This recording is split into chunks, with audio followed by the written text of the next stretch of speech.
et un max de bonne humeur. Cap Sud. Bienvenue dans Cap Sud, dans Beau Comptage. Aujourd'hui, nous recevons donc Alain-Claude Lagier, qui est tête de liste du mouvement populaire franciscain pour les élections municipales de 2020. Je suppose que vous avez été nombreux à suivre un petit peu ces élections. Il est là, présent dans nos studios. Alain-Claude Lagier, bonjour. Bonjour Mario et bonjour à tous les auditeurs de Radio Sud-Est.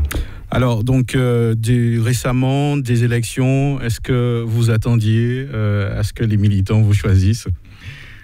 Oui, je ne vais pas employer la langue de bois. Je pense que oui, parce que c'est vrai que je suis au MPF depuis très longtemps et qu'à l'occasion de toutes les dernières élections en interne, je suis toujours sorti quasiment en tête. Donc, je pensais bien que, logiquement, il me choisirait. Ceci dit, les autres candidats qui ont fait acte de candidature n'ont pas démérité. Et je salue ici leur courage et puis le fait qu'ils aient joué le jeu de la démocratie. C'est très important. Et donc, ce sont des gens avec qui on doit compter, qui doivent travailler avec nous maintenant. Maintenant que les élections sont passées, on est droit vers la campagne et puis tout le monde sur le même bateau. Alors, on vous connaît essentiellement, puisqu'on vous voit régulièrement sur les médias, dans tout ce qui est activité sociale, l'entraide. Ce sont des mots qui sont très importants pour vous.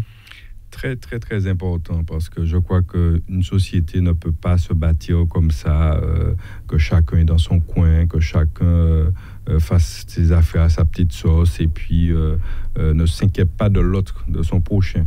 Et c'est tout le sens de mes engagements depuis très jeune, depuis mon adolescence. J'étais engagé dans des activités d'abord sportives. Et l'idée, c'était pas le sport pour la compétition forcément, même s'il y avait de la compétition, mais c'était aussi le sport en tant que vecteur social. C'est-à-dire, il s'agissait pour moi d'encadrer, par exemple, des jeunes dans ma discipline, c'était le volleyball. Pendant plus de 30 ans, je l'ai fait. Et l'idée, c'est vraiment que ces jeunes-là, au moment où ils sont avec nous à l'entraînement ou au match, ils ne soient pas dans la rue. C'était ça déjà à la base, le sens de mon combat. Et puis, ça a continué par la suite avec d'autres engagements, avec notre association qui s'appelle FOSS, avec laquelle nous avons vraiment fait du social purement, qui existe depuis 10 ans. Nous avons mis en place des chantiers d'insertion, aider à l'insertion de plus d'une centaine de jeunes quand même sur le territoire du François, parce qu'on s'était aperçu que le François n'avait pas de chantier d'insertion, alors que c'est quand même une ville, la 4e ou 5e commune en termes de population en Martinique. Donc, il était impensable que nous n'ayons pas ce type de dispositif sur le territoire du François. Donc, nous avons mis ceci en place pendant 5 ans. Ça a été une belle aventure et nous avons aidé beaucoup de jeunes, de moins jeunes à s'insérer. Donc, nous en sommes fiers. Et puis, engagement autre ici à Radio Sud-Est, par exemple. Là aussi, c'est pas simplement de la radio, c'est aussi un combat social, parce qu'il s'agit pour nous de créer des emplois. Ouais. Ce que nous avons réussi à faire depuis toutes ces années, créer plusieurs emplois au sein de la radio. Nous avons utilisé beaucoup des contrats d'insertion. Il s'agissait d'aider aussi des personnes à l'insertion. Donc tout ça, c'est vraiment mon combat, effectivement, personnellement, de vraiment faire qu'on doit aider son prochain de manière générale. Lorsqu'on est sur cette terre, c'est un petit peu ma philosophie de vie. C'est une suite logique, peut-être, de passer de ce combat et peut-être qu'en tant qu'élu, c'est peut-être avoir plus de cordes à son arc, peut-être. Oui, ça peut être une suite logique, sachant que j'y étais déjà aussi en politique. Effectivement. Depuis le début aussi. Mais pour moi, la politique fait partie de ce combat-là. Il ne s'agit pas de faire de la politique politicienne, il s'agit de faire de la politique pour aider. Le rôle de la politique, c'est d'améliorer la vie du citoyen. Donc, une politique utile, vous dites qu'il y en a des fois qui font de la politique non utile. Oui, Mario, ça existe, même si vous n'avez pas l'air d'y croire, ça existe. Oui, il y a des gens qui sont sincères en politique, et Dieu merci, et qui font la politique pour aider vraiment à améliorer le quotidien de la population. Et c'est dans ce sens que je suis engagé en politique. Uniquement, ce n'est pas pour m'attaquer à certains adversaires, etc. Ça ne m'intéresse pas, en fait, dans l'absolu. Ce qui m'intéresse, c'est d'améliorer le quotidien de vie de mes concitoyens, des Martiniquais en l'occurrence. Et donc, c'est pour ça que j'ai été engagé dès le départ et que je continue ce combat maintenant, peut-être à un autre niveau. En tout cas, les militants du MPF me demandent d'aller à un autre niveau. Eh bien, je le ferai, mais toujours avec cette même philosophie qu'il s'agit d'aider, d'accompagner le développement d'une ville, d'accompagner l'épanouissement de chaque citoyen, du plus jeune au plus vieux. Et tout ça, ça fait partie du même combat d'aide à son prochain, d'aide à ce qu'on peut apporter sur cette terre. Parce que on passe très vite sur cette terre, mine de rien. On ne se rend pas compte, mais ça va très vite. Hein. Vous vivez 70, 80 ans, enfin, pour ceux qui sont les plus chanceux, 100 ans. Et en fait, il faut que lorsque vous vous retourniez, vous vous disiez, bon, voilà, qu'est-ce que j'ai fait? Quelle trace j'ai laissé? Qu'est-ce que j'ai fait sur cette terre? Qu'est-ce que j'ai apporté de plus? Et on peut apporter dans divers domaines. Il se trouve que pour moi, c'est l'associatif, c'est le politique. Ben, d'autres peuvent apporter dans d'autres domaines. Je sais pas, un artiste, par exemple, il apporte beaucoup à sa société à travers l'art qu'il développe et qui apporte des choses à ceux qui en bénéficient. Je prends cet exemple-là. Mais chacun a quelque chose, a un don peut-être. Et il s'agit de le développer, de le mettre au service de la collectivité. D'accord, on connaît tous les difficultés qu'on rencontre en ce moment, les municipalités, avec les baisses des dotations, etc. Et d'une manière générale, on voit bien que les maires, justement, doivent œuvrer d'innovation pour pouvoir trouver des solutions. Je suppose que c'est des choses que vous connaissez, bien sûr, au quotidien, puisqu'on rappelle que vous êtes responsable au cabinet du maire. Directeur de cabinet, ouais. Oui, on voit ça tous les jours et on voit les dotations diminuer sans cesse. Et puis, en contrepartie, les obligations des maires sont renforcées. C'est-à-dire qu'on demande plus aux maires, notamment pour parler de cet échelon-là, on demande plus aux maires avec moins. Alors, c'est vraiment quelque chose de très compliqué à faire. Mais il faut essayer de faire preuve d'innovation parce que, voilà, on est devant le fait accompli, on n'a pas le choix. Il faut essayer de trouver d'autres sources de financement en faisant des projets qui peuvent ramener des sous à la commune. Et ici, pour parler du François, Joseph Loza est déjà sur cette dynamique-là et il s'agit de continuer dans ce sens-là parce que sinon, si on continue comme ça et qu'on se contente de faire une petite gestion au quotidien, avec les moyens qu'on a, eh ben, on n'ira pas bien loin et c'est très vite peut-être une commune qui sera en grande difficulté. Toutes les communes de Martinique sont en difficulté, même de France, hein, parce qu'il n'y a pas les fonds nécessaires. Donc il faut faire preuve d'innovation. Nous avons des idées dans ce domaine. Nous allons essayer de développer des choses et de faire que la population soit satisfaite. Et puis aussi de diminuer les sources de dépenses. Parce qu'il y a des charges qui sont lourdes, notamment les charges de fonctionnement. Et bien, il s'agira de les gérer, de les diminuer. De les optimiser peut-être. De les optimiser pour que nous ne retrouvions pas dans des difficultés trop lourdes. Il y a une question que je suppose que les auditeurs et notamment les franciscains se posent. Si vous êtes élu maire, est-ce que vous pensez avec vos groupes augmenter les impôts par exemple? Non, je crois que l'augmentation des impôts doit être la solution ultime. Ça doit être vraiment lorsqu'on ne peut pas faire autrement parce qu'aujourd'hui, les ménages, les personnes sont déjà trop sollicités. Vous savez que Monsieur le Président de la République et son équipe ont décidé de supprimer par exemple l'abattement que nous avions de 30% sur la fiscalité, ce qui fait que lorsque les gens vont s'apercevoir de ce qu'ils payent à partir de cette année, ils seront surpris parce qu'il y aura plus d'impôts à payer. Donc il ne s'agit pas d'aller taper dans la poche du citoyen. Il faut faire preuve d'imagination et vraiment, comme je vous l'ai dit, l'utiliser ce recours-là vraiment en dernier recours, vraiment lorsqu'on ne peut plus faire autrement. Je pense que, voilà, mais On n'en est pas là au François, Dieu merci, et j'espère qu'on pourra faire sans arriver à ce genre d'extrémité.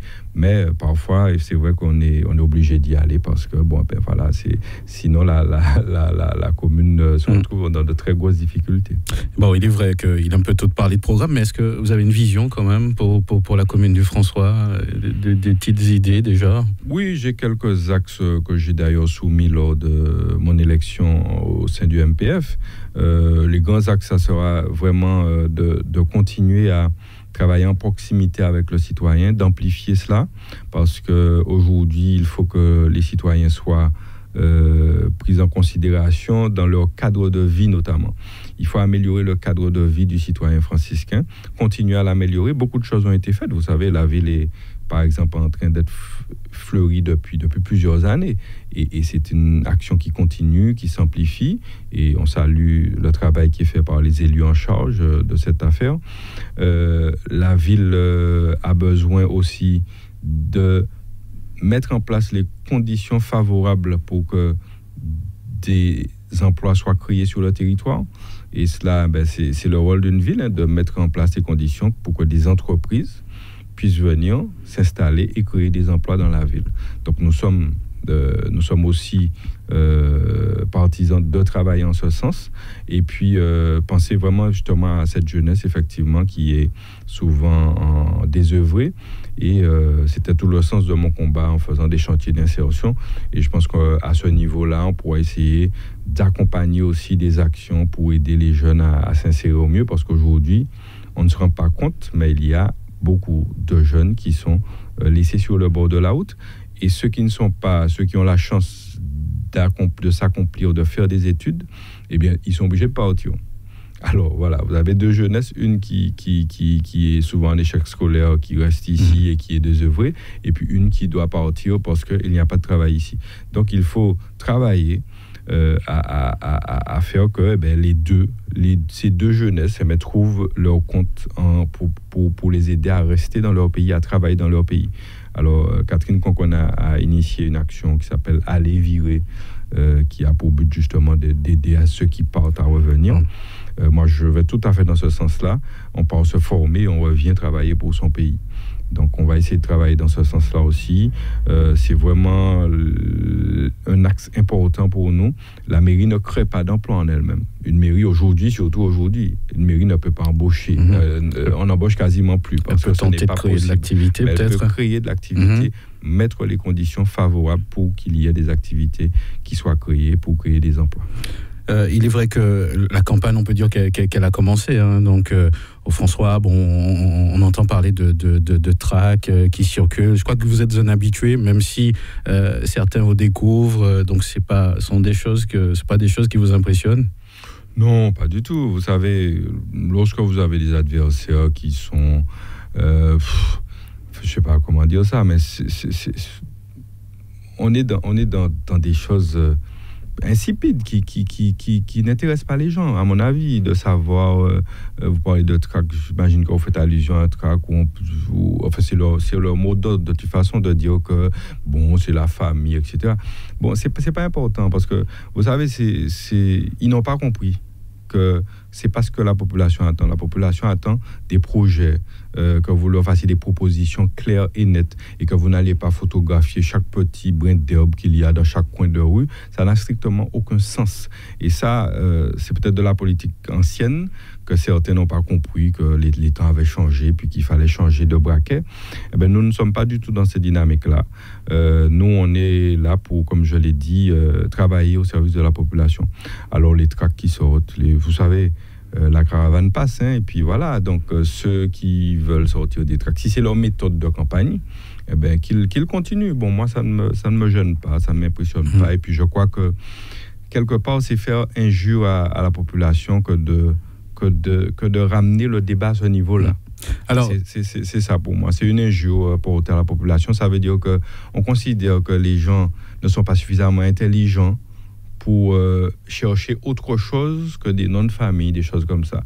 Les gens ne vont pas se baser pour voter pour quelqu'un ils considèrent qu'on va se baser sur un nom de famille.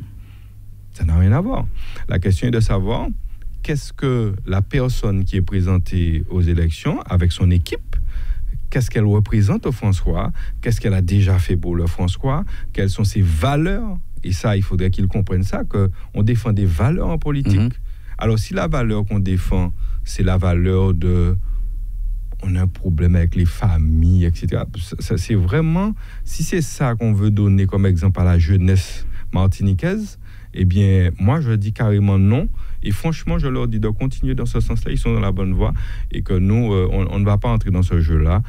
On a de la hauteur par rapport à tout ça. Et on travaille pour le François. Moi, tout ce qui m'intéresse, je le dis, je ne viens pas en politique contre X ou Y. Je viens en politique pour le François. Donc pour ma commune, pour mon pays. Le mot « pour » est très important. Et pas contre X ou Y. Alors, qu'il soit contre moi, ben, tant mieux, et puis qu'il continue. Moi, on s'attend à une campagne, ma foi, assez claire, si je suis un peu vos propos. Chez nous, la campagne sera claire. Il s'agit d'expliquer aux franciscains ce qu'on leur propose, ce qu'on veut pour eux. Et puis, voilà, il ne s'agit pas d'aller rentrer dans des cancans stupides ou des choses comme ça. On n'a pas... Vous savez, le temps est quelque chose de précieux. Personnellement, je n'ai jamais beaucoup de temps parce que j'ai beaucoup à faire. Hein. Vous avez dit que je suis engagé dans beaucoup d'activités. Et donc, mon temps, je vais l'employer plutôt à essayer de trouver des solutions pour les franciscains, essayer de mettre des choses en œuvre, plutôt que de me disputer ou d'aller dans des petites chamailleries qui n'ont strictement aucun intérêt. Alors donc, on l'a dit en début que la campagne est bien sûr, elle a commencé. Aujourd'hui, un jour quand même important, ça vous parle, ce 9, je dis ce 9, ce 5 février. Oui, très important parce que il n'arrive pas souvent que dans la vie d'une société, on se mette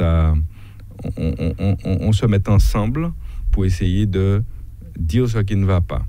Et le 5 février 2009 est vraiment quelque chose de très important dans la vie de la société martiniquaise et de la société antillaise en entier, parce que les gens se sont mis ensemble pour dire qu'il y avait des choses qui n'allaient pas.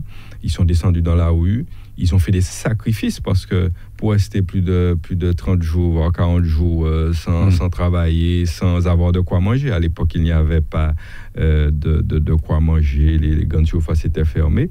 Eh bien, ça, c'est un acte de courage et c'est le genre d'acte que nous aimons voir, c'est-à-dire tous unis pour une bonne cause, parce qu'il s'agissait d'une bonne cause surtout. C'était de mettre en exergue les problèmes de la société martiniquaise et aussi les difficultés sociales de la population. Donc c'était sur ces deux volets-là, et je crois que c'était important. Aujourd'hui, la crise des Gilets jaunes, c'est exactement la réplique de ce que nous avons fait. Donc nous avions 10 ans d'avance, et je crois que c'est important. Et puis ce qui est important aussi, c'est de voir ce qui est fait de ce qu'on fait remonter, parce qu'aujourd'hui, on commémore les 10 ans du 5 février parce que la plupart des revendications des syndicats n'ont pas été satisfaites. Et ça, il faut le dire, ça c'est une réalité.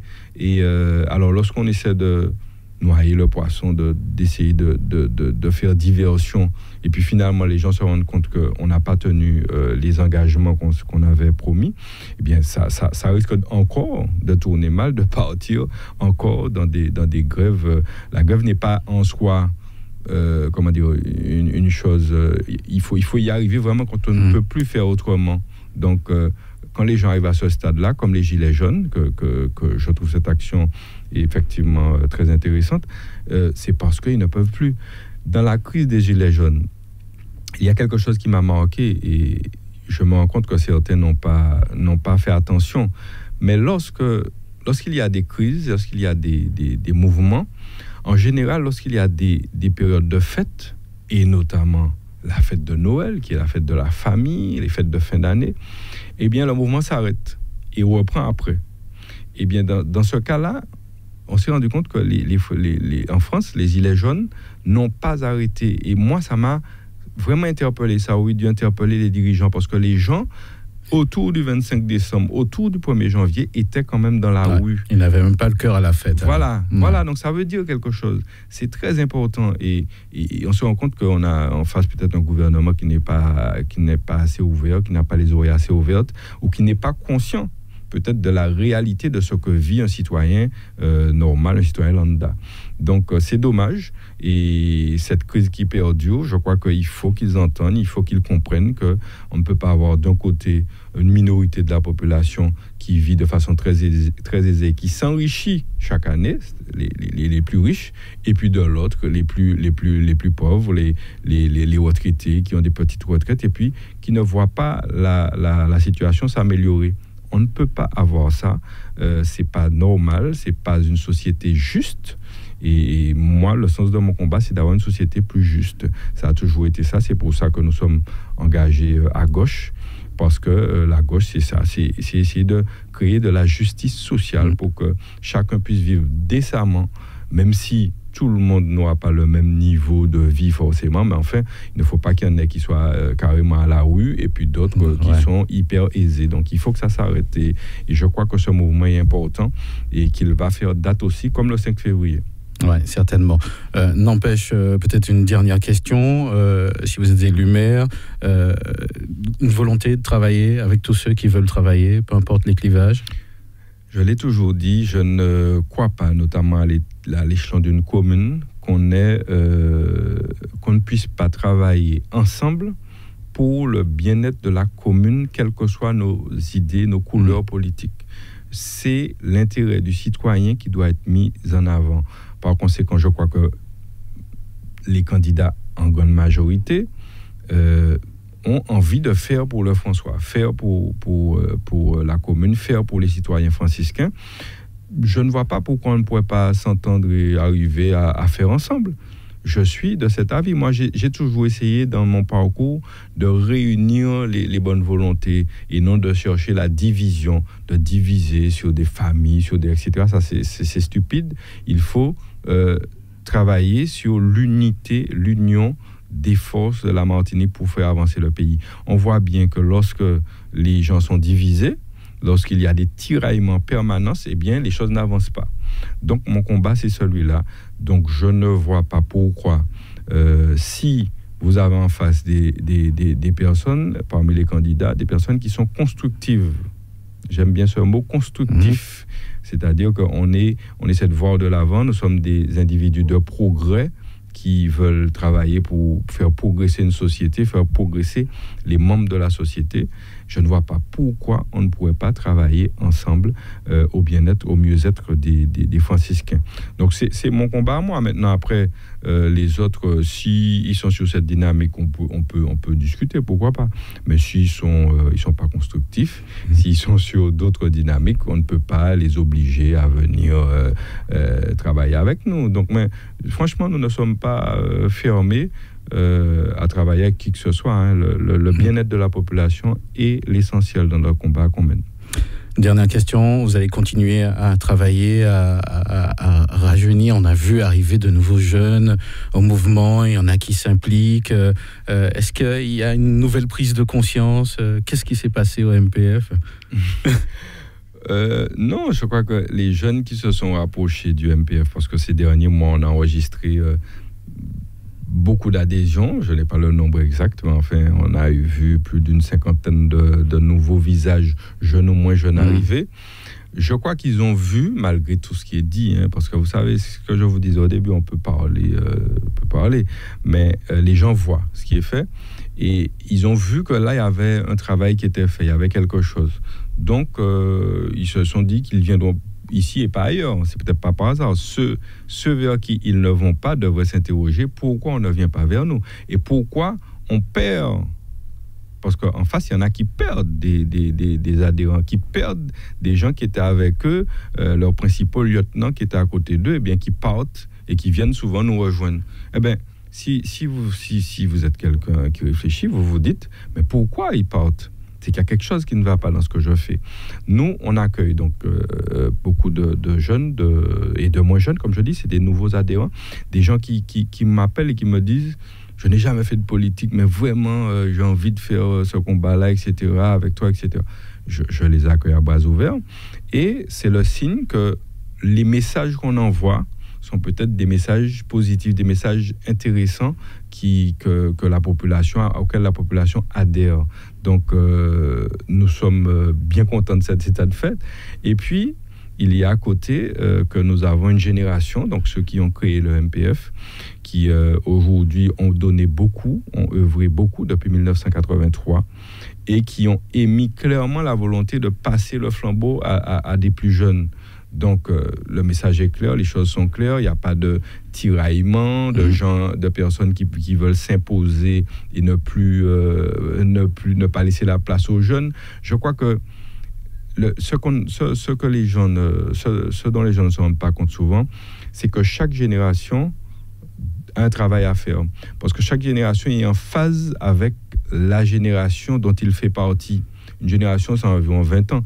Eh bien, si vous avez, je sais pas moi, vous avez 100 ans, vous ne pouvez pas être en phase avec un jeune qui a 20 ans. Vous ne pouvez pas comprendre ses besoins à 100%, comprendre où il veut aller. Donc, il faut qu'il y ait des jeunes, peut-être de 20 ans, qui participent à l'action publique pour comprendre.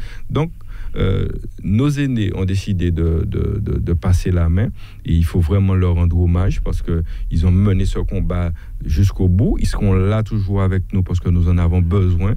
Je suis le premier à dire que je n'ai jamais cherché à forcément essayer de prendre des places en politique parce que je crois que les aînés qui étaient là avaient encore leur travail à faire. Et jusqu'à maintenant, il faudra qu'ils nous accompagnent parce que nous n'avons pas la science infuse. Donc, nous entendons qu'ils nous accompagnent, nous allons faire avec eux et ils vont passer la main petit à petit. Et les plus jeunes qui arrivent, personnellement, j'ai la chance d'avoir baigné dans la politique depuis mon plus jeune âge. Donc, il y a des choses que je connais, mais eux, les plus jeunes, ils ont à apprendre des aînés, de moi peut-être, mais des aînés aussi surtout, qui ont vraiment une richesse en eux.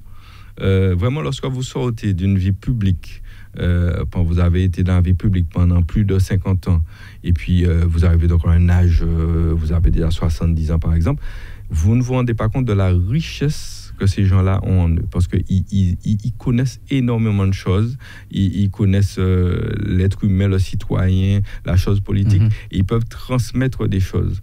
Donc c'est ce que nous attendons d'eux, c'est ce qu'ils font. Donc au MPF, si vous voulez, les choses se passent très bien. De ce point de vue, on n'a pas de difficultés et nous sommes contents que ça se passe comme ça. On va terminer sur encore une bonne nouvelle, si je puis dire. Donc, on va parler de l'aïeul de Martinique à l'UNESCO. Il est vrai que vous avez travaillé donc aussi à côté d'Edouard Tinogus à ce projet. C'est vrai que vous êtes plutôt discret en général sur des choses comme ça, mais ça vous fait quoi justement de voir à quel niveau les choses sont arrivées? Oui, le président de la République a dit effectivement publiquement que c'est ce projet qui serait mené par la France à l'UNESCO. Non, c'est une grande joie et une grande fierté pour l'ensemble de ceux qui ont travaillé à ce projet. Je rappelle qu'on est nombreux, quasiment tout le monde de l'Aïol est embarqué dans cette aventure. C'est vraiment une aventure parce que nous sommes sans moyens. Nous n'avions pas ni de moyens, ni financiers, ni autres. Et nous avons fait appel simplement aux bonnes volontés. Donc c'est une aventure humaine, c'est quelque chose, vous permettez que je dise, un petit peu comme Radio Sud-Est a été créé, c'est des aventures humaines, c'est des choses qui se font sans argent, mais avec de la volonté.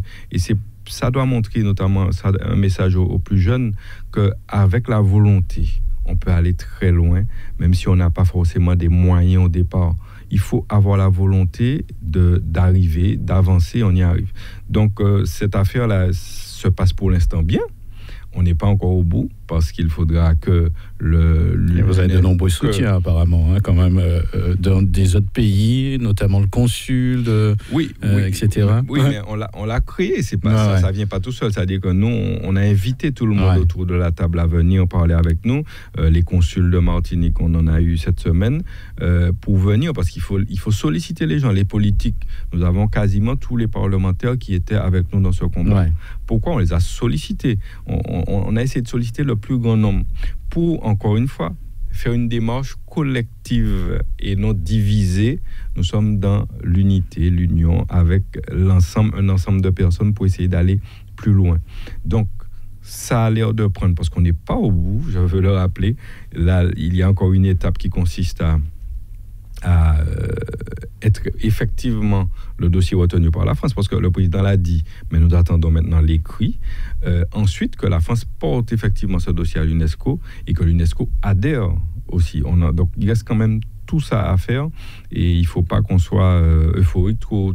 Mais je veux dire qu'arriver déjà à ce stade, c'est déjà effectivement une grande victoire, parce que sortir, passer toutes les étapes, arriver à ce stade, où nous avons réussi quand même à arriver quasiment au bout du parcours, je crois que c'est une très belle réussite. Il faut rendre hommage à Edouard Tinogus, qui est l'initiateur, le chef de projet de cette histoire, et il m'a demandé de présider le comité de pilotage local, ce que j'ai fait avec joie, même si là encore j'étais déjà surbooké, c'est quelque chose en plus, mais dès qu'il s'agit de faire dans l'intérêt de la Martinique, dans l'intérêt des Martiniquais, eh bien je vais toujours répondre présent, même si ça me coûte en termes de temps, en termes d'énergie, mais c'est pas grave. Je crois que ces choses-là pour lesquelles on se bat sont bien plus grandes que nous, et elles valent la peine de se battre, de se sacrifier pour elles. Et c'est dans ce sens-là que je mène tous ces combats-là, y compris le combat pour l'aïeul de Martinique à l'UNESCO, qui j'espère aboutira donc dans très peu de temps, en tout cas cette année en 2019. On arrive déjà au bout de ce beau comptage. Donc, je vous laisse peut-être un mot de la fin, si vous voulez saluer la population ou faire des remerciements, par exemple. Oui, remercier tous les auditeurs déjà de Radio Sud-Est qui font confiance à cette radio depuis bien longtemps. Là encore, un beau combat, une belle aventure que Radio Sud-Est, parce que ça fait 30 ans cette année que Radio Sud-Est survit dans cette jungle des médias. On rappelle que vous êtes aussi le directeur de la radio. Oui, je suis aussi directeur de Radio Sud-Est.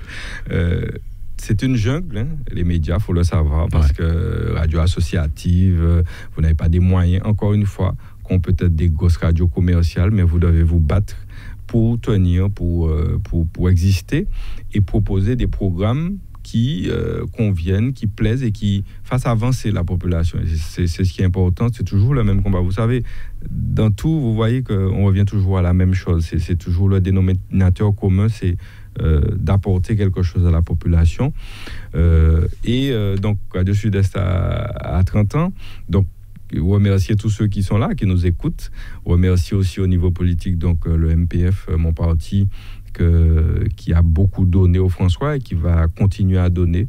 Et puis dire aux franciscains de ne pas attendre de nous que nous entrions dans des débats stériles avec des gens qui n'ont pas d'autre objectif que de faire des petits cancans, des choses comme ça, que nous sommes là pour travailler avec eux, pour eux et avec eux. Le mot « avec » est très important, parce que il faut que dans ce pays, on comprenne bien qu'on ne peut pas tout nous apporter sur un plateau, et qu'il faut, lorsque vous avez un projet, lorsque vous avez envie de quelque chose, que le politique peut être là pour vous accompagner, et qu'il faut vous donner, vous aussi, les moyens de vous battre pour arriver.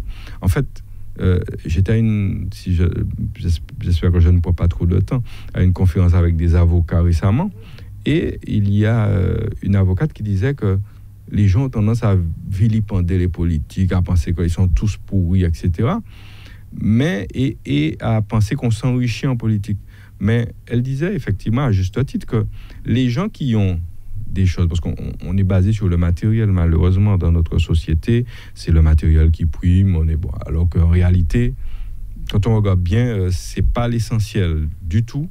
Le matériel vient en plus donner un petit confort, mais ce n'est pas l'essentiel. Eh bien, elle disait qu'il fallait que ceux qui ont des choses, tout le monde peut l'avoir. Simplement, est-ce que tout le monde est prêt à faire les sacrifices qu'il faut pour l'avoir?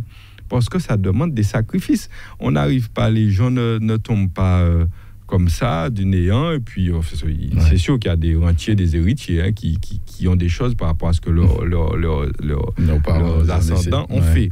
Mais la majorité des gens, je pense, se battent, se lèvent tous les jours pour aller travailler, pour aller faire quelque chose. Les politiques se battent. C'est vraiment un sacrifice lorsque vous êtes en politique. Votre vie, vous n'avez plus de vie personnelle. Votre vie est vouée à la communauté, à la collectivité. Donc, il faut que les gens soient conscients de ça. et ne pas penser que tous les politiques viennent là pour s'enrichir. De toute façon, à l'échelon, par exemple, d'un maire, je peux vous garantir qu'il n'y a pas lieu de s'enrichir de quoi que ce soit, parce que vous n'avez... On voit facilement ces dispos, les dédommagements, on va dire. Déjà, c'est des indemnités, voilà, c'est pas des salaires, et puis tout ce que vous laissez. Un maire, par exemple, s'il est à la retraite, tant mieux, il peut passer tout son temps là, mais un maire qui travaille, il faut qu'il travaille, continue à travailler à côté. Il faut qu'il soit maire, il faut qu'il s'occupe de la population, de sa famille, etc. Donc, c'est des gros sacrifices qu'il faut faire. Parce que, comme je vous dis, il n'y a rien de mieux sur cette terre que d'œuvrer pour des choses qui nous dépassent, des choses qui sont plus grandes que nous, et puis pour pouvoir dire que notre passage sur terre n'aura pas été vain et aura servi à quelque chose, en tout cas à améliorer la situation de la terre, des êtres qui y vivent, et voilà, et d'être pleinement satisfait. Donc, de ce point de vue-là, je crois qu'il faut apprendre aux Martiniquais, ceux qui n'en sont pas conscients, qu'on peut se battre, qu'on peut arriver. Simplement, il y a un travail que les parents doivent faire. Le travail d'encourager, d'accompagner leurs enfants. Parce que trop souvent, il y a des parents qui ne donnent pas justement ces outils aux enfants. Votre enfant est en échec, je ne sais pas moi, il va doubler une classe. Votre rôle, c'est de l'encourager, de lui dire rebondis et sans cesse, recommence jusqu'à ce que tu y arrives, parce que tu peux y arriver. Tout ce que celui-là fait, tu peux y arriver. Il n'y a pas de raison que tu n'y arrives pas. Et puis, il faut trouver aussi son domaine de compétence, ça c'est important. Donc, il faut que chacun comprenne ce message-là. Travaillons. Il ne faut pas forcément passer sa vie à quémander. Donnons-nous les moyens. Ouais. Donnons-nous les moyens de travailler pour arriver à nos objectifs. Et puis, ça devrait améliorer la vie de tout un chacun. Et puis, ne pas être jaloux bêtement de ce que l'autre a, parce que l'autre là, parce qu'il s'est donné les moyens de l'avoir. Tout le monde doit être dans cette dynamique positive de se battre pour essayer d'avancer, d'arriver à ses objectifs finalement. Parce qu'on peut avoir des objectifs très élevés comme des objectifs pas forcément élevés. Ce n'est pas un crime de ne pas vouloir. Moi, je veux être simple citoyen, je n'ai pas faire de grandes choses. C'est pas un crime, c'est très bien. Mais il faut qu'on arrive à son objectif. C'est ça l'essentiel. Et surtout, je pense à cette jeunesse, ces jeunes, il faut que les parents soient derrière, que la famille soit là pour les encourager à aller de l'avant, à travailler le plus dur possible pour aller de l'avant et faire avancer le François et la Martinique. Que tout le monde trouve sa place dans cette société. Il y a une place pour tout le monde et il faut la trouver, il faut la chercher parce que c'est pas toujours facile. Hein. Il y a des gens qui savent très tôt ce qu'ils veulent faire, par exemple, dans la vie. Et puis, il y a ceux qui tâtonnent, qui ne savent pas trop, etc. Eh bien, il faut qu'on les aide à trouver. Et puis, il faut que même ils aient envie de chercher. C'est ça, ça part de on entend aussi le père de famille qui parle aussi. Hein, oui, aussi. Mais parce que, bon, moi, j'ai eu la chance, je le dis, d'avoir des parents qui m'ont toujours accompagné dans tout ce que j'ai pu faire quand j'étais plus jeune, jusqu'à maintenant d'ailleurs, mais qui m'ont toujours encouragé. Ils ne m'ont jamais dit laisse, abandonne, voilà, tu as eu tel échec, parce que les échecs ça forme, j'en ai eu plusieurs et ça m'a formé. Au contraire, vous tirez le bon de l'échec et ça vous permet d'aller encore plus loin et c'est ça que je veux, c'est ça qu'il faut faire, parce que vous voyez des parents parfois qui ne font pas ça et c'est ça qui fait qu'un jeune, le jeune, l'enfant est le résultat en grande partie de ce que ses parents en font. Parce qu'il a une personnalité, certes, mais si derrière il n'y a pas l'accompagnement, et c'est aussi le sens du travail social, les jeunes qui sont en difficulté, il faut un accompagnement pour les guider et après ils peuvent voler de leurs propres ailes. Si vous ne faites pas cet accompagnement, eh bien, il y a de grandes chances que le jeune n'arrive pas à avancer comme il voudrait dans la vie. C'est très, très important, à mon sens, la famille et les valeurs que peut véhiculer la famille. Or, quand j'entends d'autres qui veulent diviser les familles, moi, je dis, si c'est leur combat, eh bien, tant mieux pour eux. Mais moi, je veux, au contraire, réunir les familles, réunir la grande famille franciscaine pour qu'elle aille de l'avant, la grande famille martiniquaise. Nous sommes tous... je dis famille dans un sens large, mais finalement, nous sommes tous aussi parents lorsqu'on cherche les liens de parenté. Alors, en finalité, on a tous des liens de parenté en Martinique au jour où on parle. Donc, il faut qu'on agisse en famille. et non à se tirailler, celui-là veut détruire celui-là pour avancer. Ça n'a strictement aucun sens. Donc c'est mon message aujourd'hui, c'est de dire aux gens qu'on peut faire ensemble, on peut aller de l'avant ensemble. Si tout le monde s'y met, il n'y a pas de raison qu'on n'y aille pas.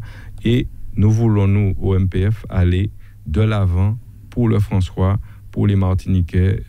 C'est ça le sens de notre combat. Merci Alain-Claude Lagier. C'est vrai qu'on aura certainement l'occasion de vous réinviter à la radio, puisque on pourrait parler de plein de choses. Hein. C'est vrai qu'on s'arrête parce qu'on est un petit peu limité par le temps. Merci d'être venu dans cette émission Bocantage. Et puis, on vous souhaite bien sûr une bonne continuation. Merci aux auditeurs, merci à toute l'équipe qui travaille ici, parce que vous faites du bon travail. Et si cette radio existe aujourd'hui, c'est grâce à ceux qui l'ont faite, mais aussi grâce à vous qui êtes là aujourd'hui, qui pouvez continuer ce combat-là.